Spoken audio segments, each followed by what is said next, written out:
What to do if work stresses you out to the point you're unhappy. What's up, everybody?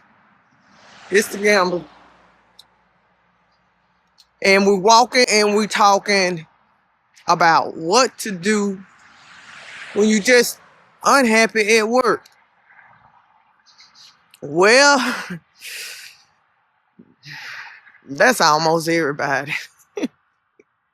Unless you are 7-figure employees and CEOs and have millions and millions of dollars and big $1 million bonuses, and it sounds like, I don't know, because I'm not one of those people, not yet, but it sounds like to me they don't live in the world or have the work experience or work environments and conditions that the normal people have.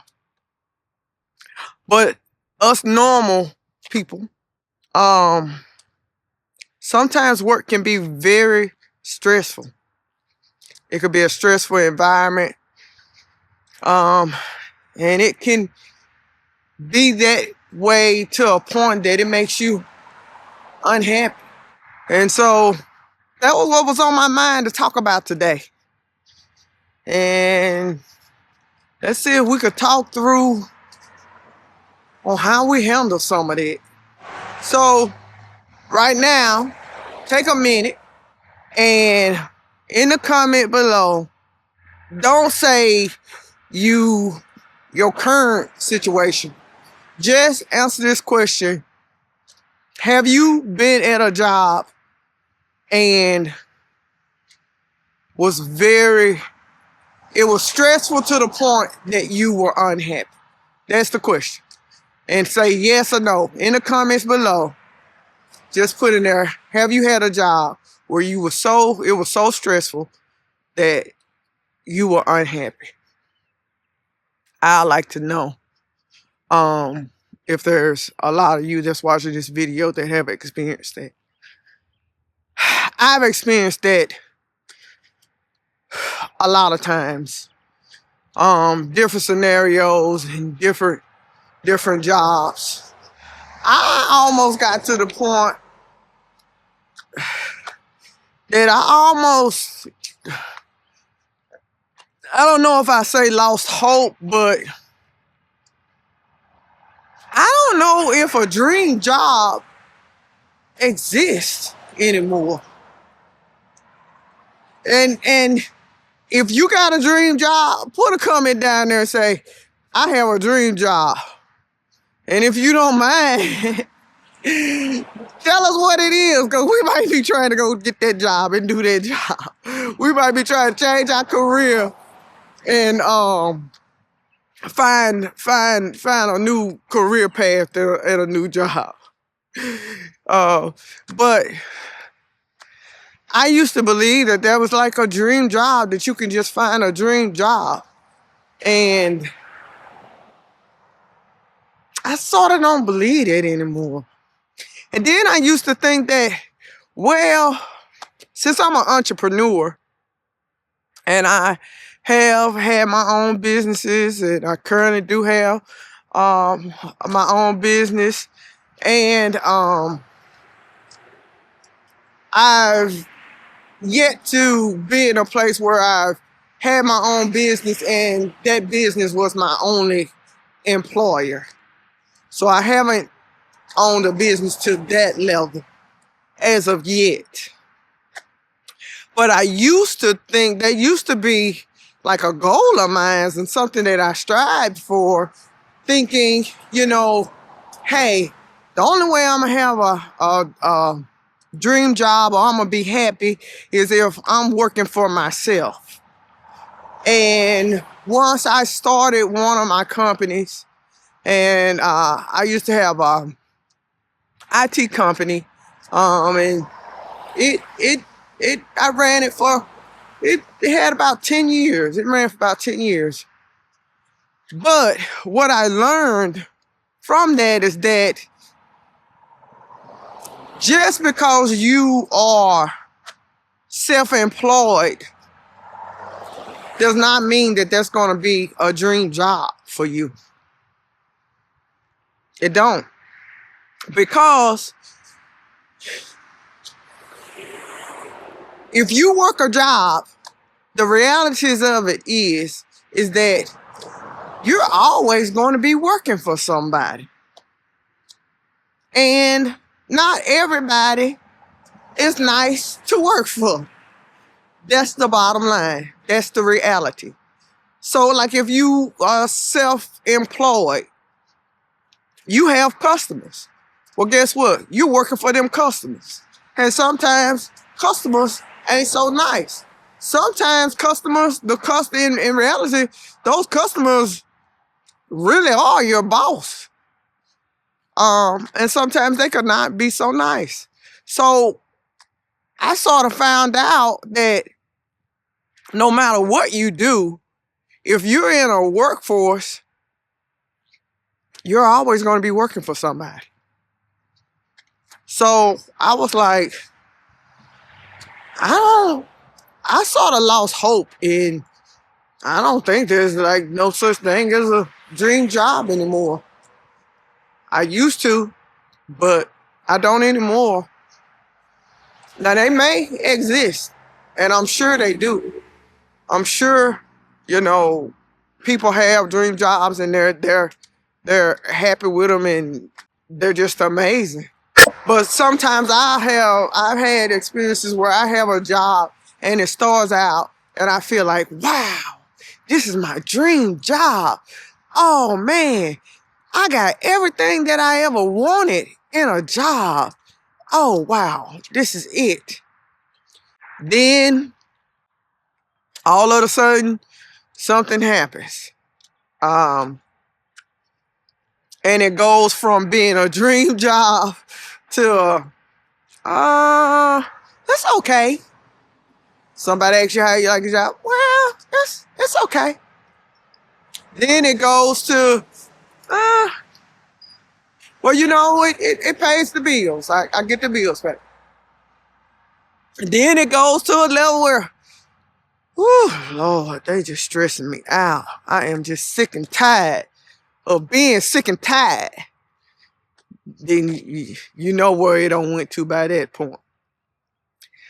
So I think all of us have been there in one way or another. Have been in situations where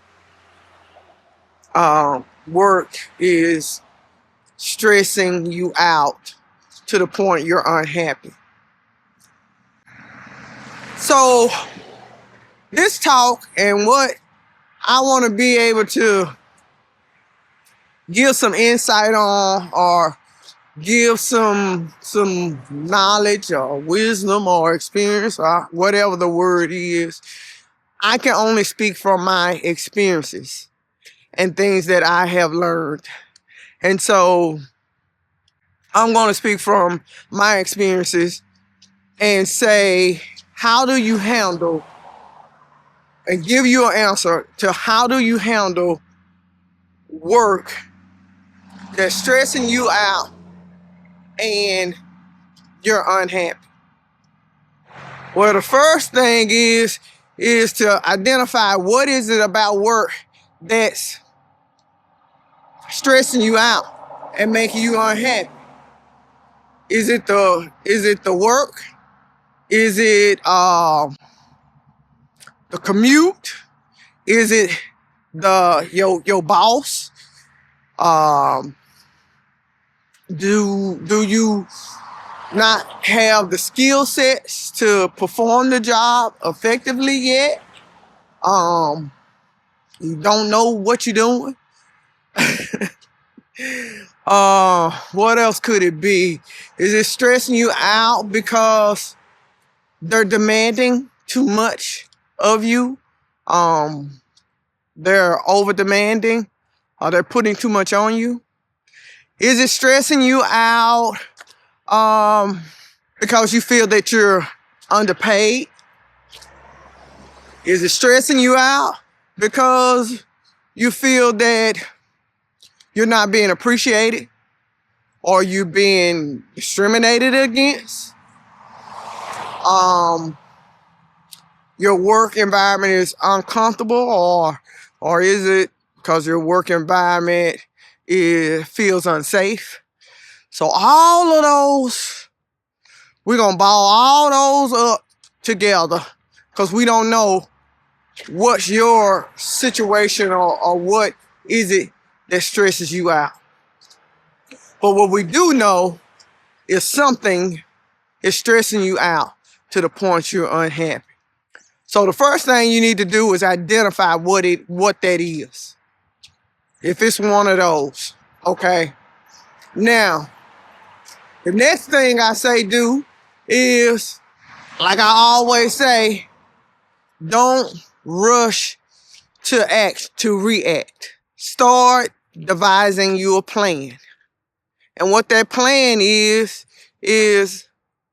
how you're going to deal with this situation with work stressing you out. Because one, you can't continue to let that happen. And you can't continue to stay in that. Something has to change.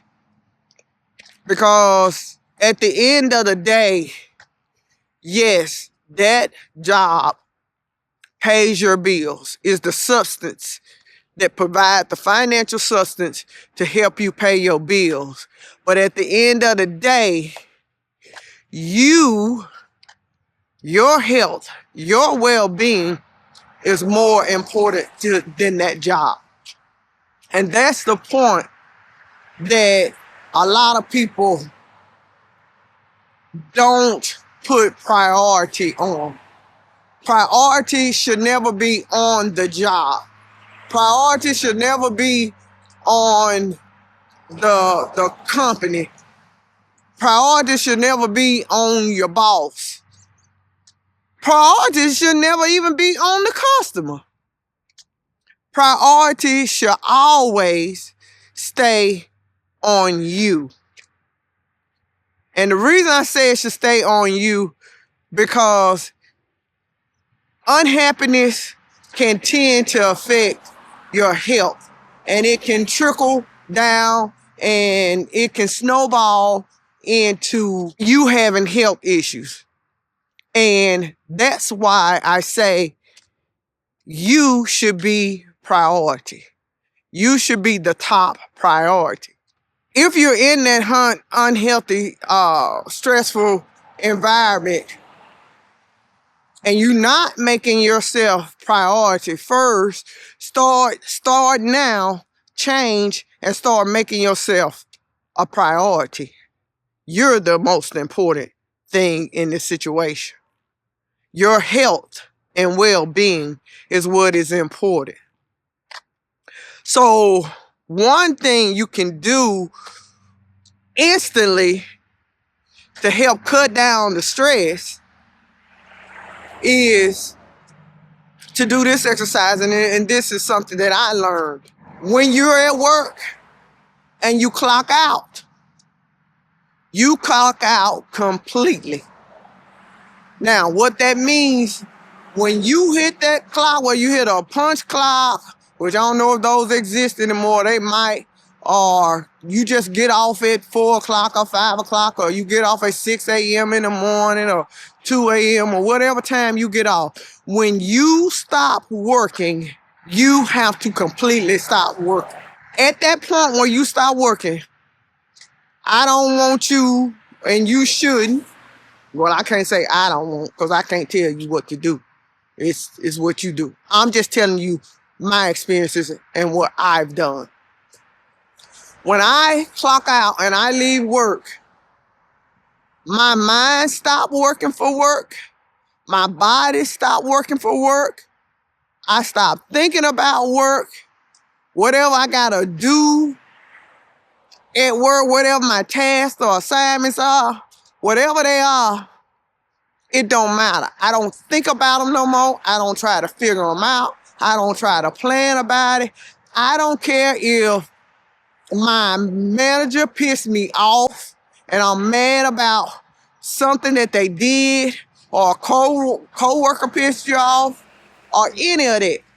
Anything to do with work, once you clock out completely. So stop thinking about work. Turn it off. Cut it off. And it's not going to be easy for you to do if you've been in the practice of every time you get off of work or every time you leave work, you're in the habit of you talking about work with your significant other, or you laying in the bed at night thinking about what somebody said or thinking about what you did at work. You're not turning it off. So what I mean is you've got to practice that and start turning it off. That's going to help you to relieve some of the stress and some of the unhappiness. You got to cut it. When you clock out, you off. You just off. It ain't no more till you clock back in. Now, the way to sort of do an exercise to make sure that you start doing that, because it's not going to happen immediately when you do it, because you formed a habit. You work when you're not supposed to be working. So what you start doing is every time when you think about you off of work and you think about something about work, you say, no, I'm not thinking about that. I ain't gonna be able to do it. Say my words. I ain't gonna be able to do it. I ain't gonna be able to do it. I just won't. I just can't. I ain't gonna be able to do it. And you stop thinking about it at that instant that you realize you catch yourself that you're thinking about work. And you stop. Now what you're gonna find is that you probably gonna be doing this all day, the whole time you off, because you have been in the habit of working and you ain't even getting paid for that work. You working while you off the clock. You just been doing it. And that's what we're getting ready to try to stop. We're gonna try to stop you working off the clock. So anytime you think about it, that's probably gonna happen 5, 6, 7 times, maybe 8 times, 10 times a day. But every 8, 9, 10 times it happens, every time, catch yourself and say, no, I'm not thinking about that. Nope, I'm not gonna think about that. I'm off of work. I'm off of work. And you might be saying that a lot. I'm off of work. I'm off of work. And the more you do that, and the more you practice that, you're gonna develop that habit. And then you'll have that habit of when you've clocked out at work, your body, you're physically clocked out. Your body is clocked out. Your mind is clocked out. Your spirit is clocked out. Everything, mentally, everything is clocked out. So that's an exercise that you can start immediately to help you to deal with and handle the stress that you got going on and the unhappiness that you got going on at work. So that way you've isolated that stress and that unhappiness to them 8 hours or 12 hours at work. Hopefully those are all of the hours that you're working. Some people work a lot of hours, but whatever it is, you've isolated it now to that stressful period is only at work and not when you're not working. So that's one way to help. And you really got to do that because you got to take care of yourself. Because if you get sick and you can't go to work, you know they're going to replace you faster than you can pick up the phone and say, I'm sick, I can't work. Or before it even get out of your mouth, I'm sick. They got somebody else.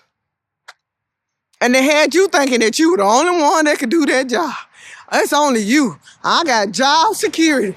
Can't nobody do this job like me. If you believe it, they'll replace you faster than you can blink your eye. And it's sad to say, we don't mean much to them. I mean, we don't. not in this era.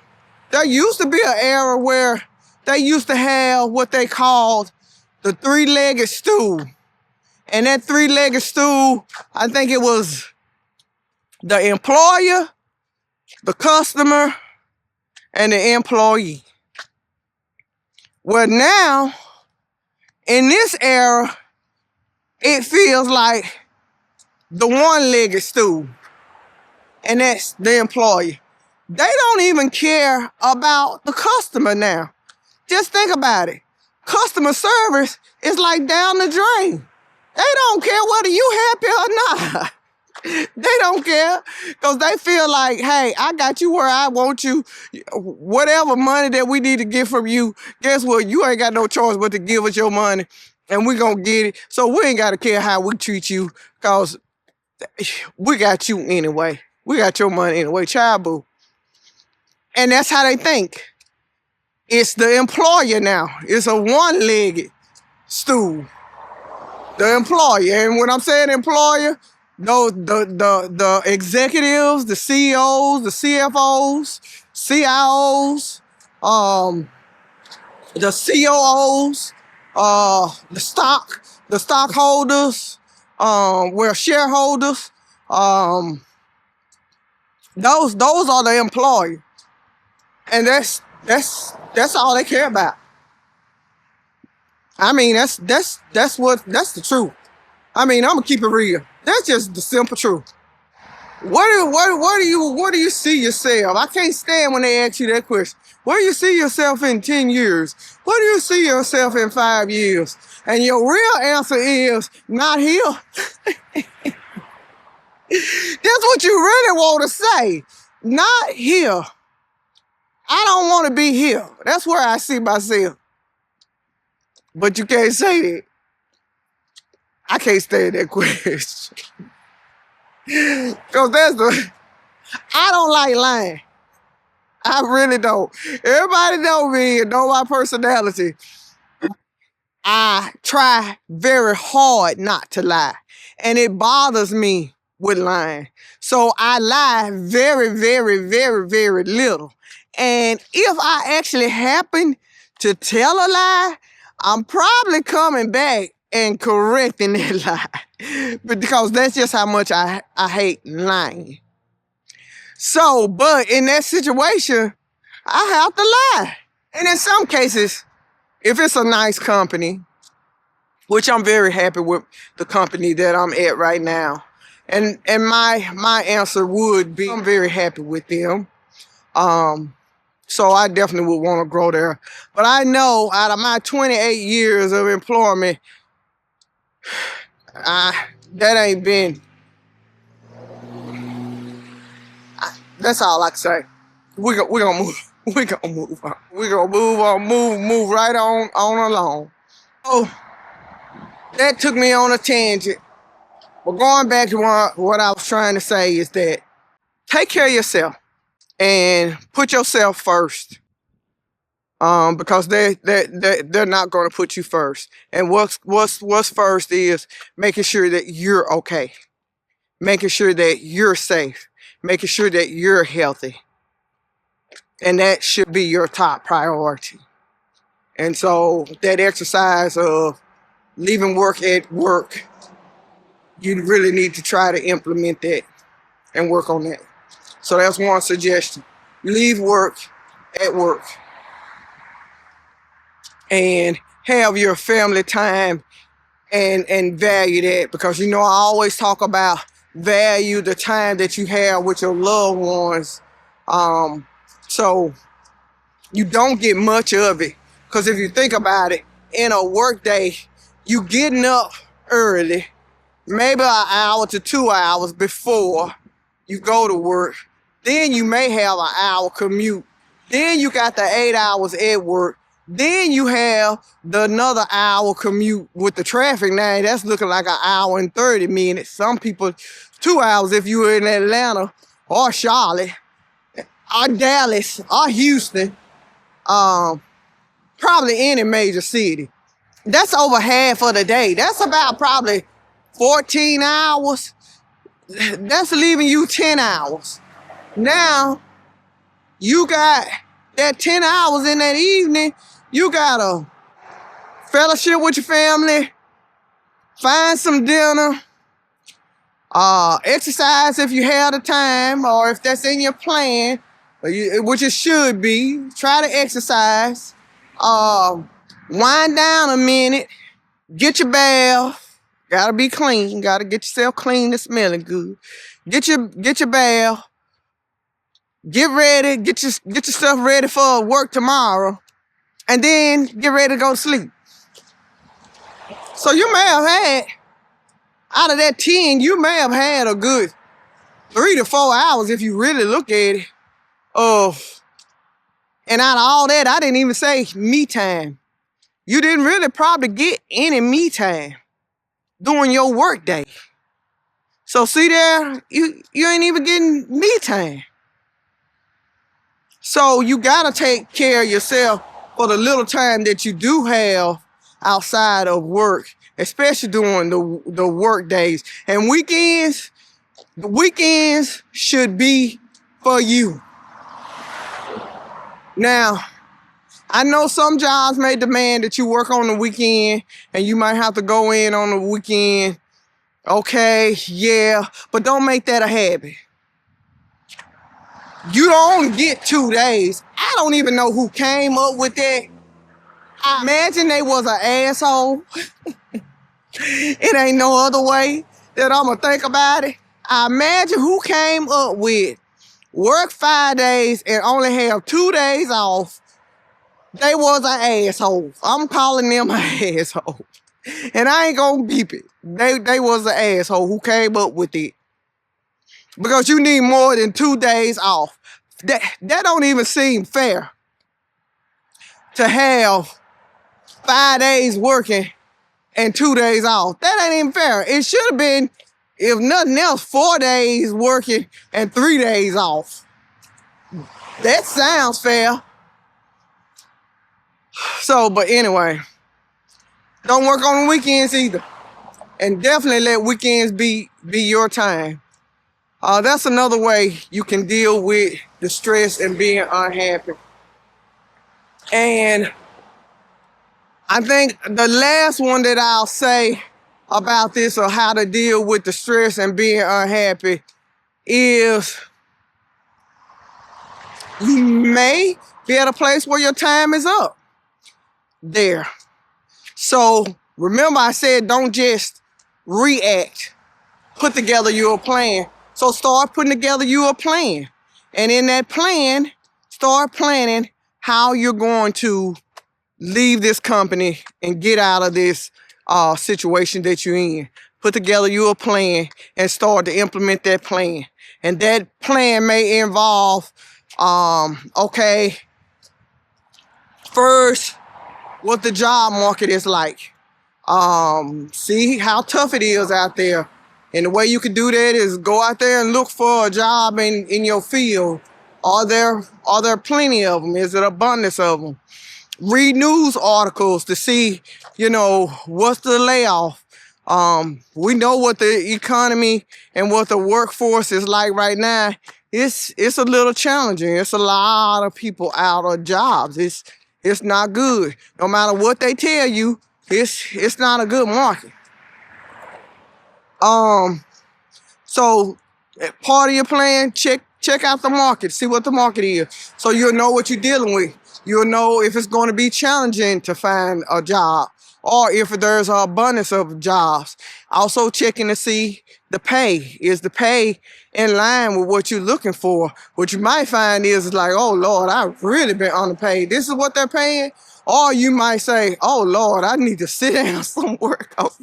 They ain't paying these people no money and I'm making it. I got it real good. I might need to figure out another plan. I might not need to leave because these people out here ain't paying no money. And I ain't really ready to go down in how much money I make. So look and see what they're paying. Make that a part of your plan. Once you do all of that, also look and see if you have the skill sets that the workforce is demanding. If you don't have the skill sets that they are demanding, put together in your plan how to get those skill sets and how long it's going to take you to get those skill sets, and then start trying to get those skill sets. And then once you have those skill sets, then put together your plan of how you're going to leave and start looking for a new job. All of that said is put together your plan. Start executing that plan to leave that job that is stressful and you're unhappy with. Now, that's a second suggestion of dealing with it. And then the last suggestion, the third suggestion that I would give is prayer. I don't know, if you're a faith person and how do you feel about praying and prayer. I'm a faith person and I believe in faith and prayer, and I believe in the power of the tongue and speaking things into existence. If you believe in those things, this can be helpful to you. If you don't believe in those things and you don't believe in prayer, I would just say tap into whatever you tap into that help to empower you. Tap into those things. But if you believe in prayer and faith, then prayer and faith can help you in this situation. One thing I'll do is, if it's somebody, like a particular somebody that's stressing me out, like a manager or a boss, I pray them out the way. That's what I do. I pray them out the way. And I'm going to tell you a fact, that if I put that prayer on your tail and pray you out the way, every time I've done it, God has removed that person out the way. Now, I ain't praying that the person get hurt or something happens to them real seriously, like get hurt or death or anything or nothing like that. I'm not saying don't go do it.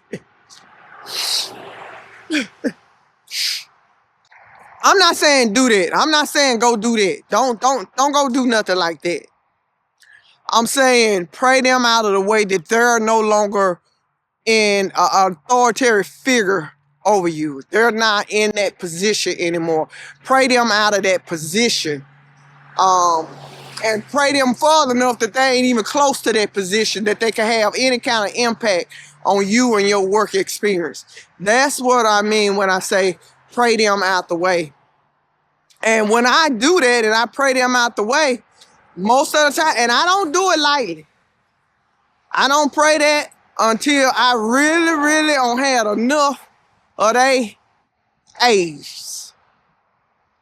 And if I don't have enough of they A's, that's when I pray them out the way.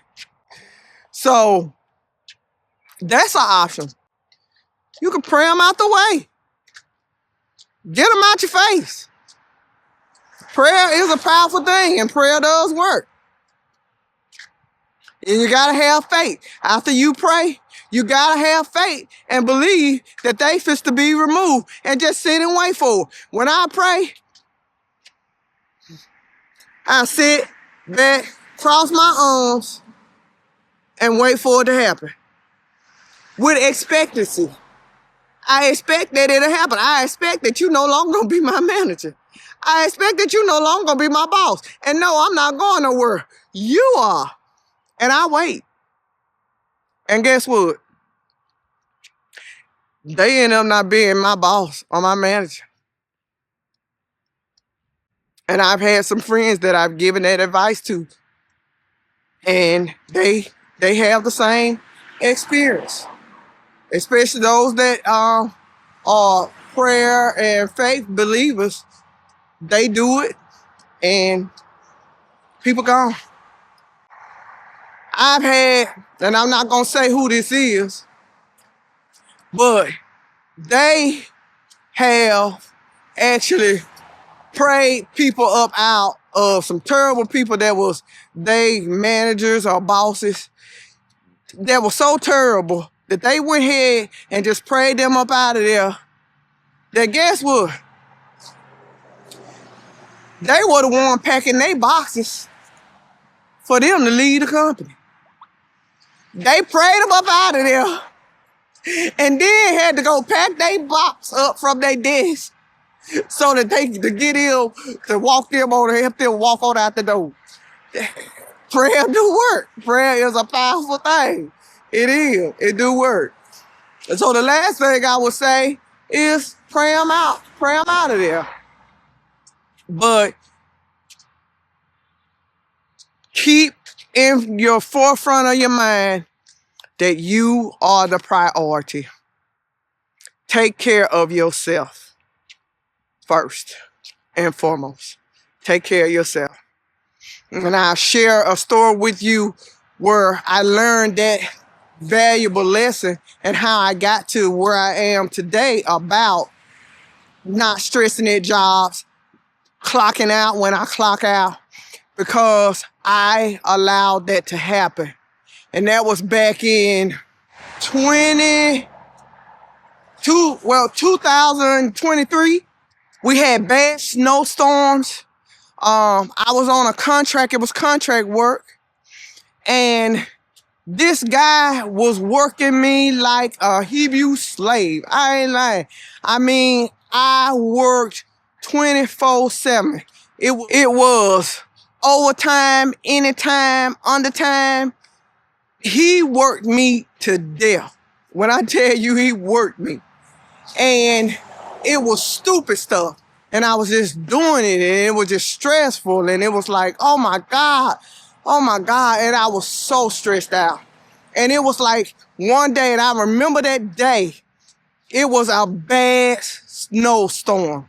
And I was working downtown, and they was telling everybody, it was around probably about like 1 o'clock or so. And they was telling everybody, if you're out, you need to try to head home because the snowstorm is coming in, and the snow had came in and it started pouring down.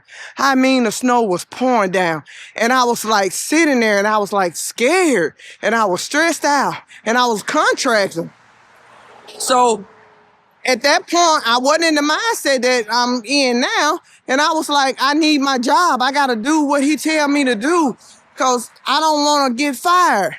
And so he was like I can't even describe the type of person. He was a loner that he got joy being at work because he lived by himself. He was like a hermit, and he didn't have no family, no other. Work was his life and everything. So he didn't care about nobody else having a family life. He didn't know nothing about having family or even having a life outside of work. So if he was at work, he wanted you to be there too. He didn't care nothing about you going home, and he didn't care nothing about no snow. So the snowstorm was so bad, and I was scared of being stuck in the snow and stressed. Oh my God, I was so stressed. And I said to myself, I was like, you just gonna have to get up and leave, because if you don't, you gonna be stuck here. You might be in a situation where an accident might happen and you can't get home. And you might be stuck in this building with this crazy man. So you just got to leave because you're about to make yourself sick. And the whole time that I was on that contract, I had noticed I had started getting sick and sick and sicker. And I was having more sick days and sick days and sick days. Until the point when that day happened and I left and I went home, and that same night in Charlotte, we had got 8 feet of snow. And that night, I laid down in the bed and I started having shortness of breath and couldn't breathe. And I was like, what is going on? I cannot breathe. And to make a long story short, I ended up having to call the ambulance to come and get me, to take me to the hospital in 8 feet of snow, because I don't sit there at work and stress myself out so bad that I don't make myself sick. And after that happened, I said, hell to the no. This would not happen to me ever again in life. I would never put a job before me. I don't care what you tell me I need to do. I don't care how much money you telling me you're going to pay me. I don't care what bills are due and how much money I need for them bills. I do not care. I come first when it comes to a job. And that's the way it has been since 2023. And that's going to be how it's going to be until I'm no longer on this planet, which I plan for that to be a long time. So that's my example of my story of a real life story of what could happen to you when you don't put yourself first. So put yourself first. So those are the ways I think that you can handle and deal with work when it's stressful and you are unhappy. I'm sure we're going to talk about this subject and have this another talk about this and more. But those are three things that come to mind that can help you. So make sure that you put yourself as a priority and try those exercises. And if you do some of those exercises, put a comment and let me know, hey, I tried such and such and it worked. Or I put myself first and I'm less stressful. I'm more happy. Leave me a comment. Let me know.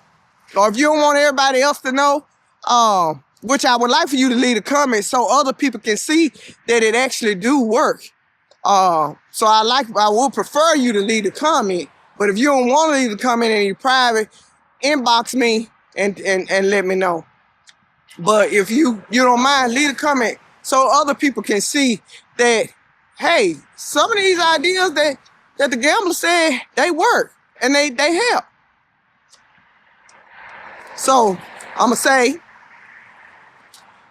if you got value from this video, and if you didn't get value from this video, like, subscribe, share, leave me a comment. I really would appreciate it. And I'm going to see you on the other side of another video. I love y'all.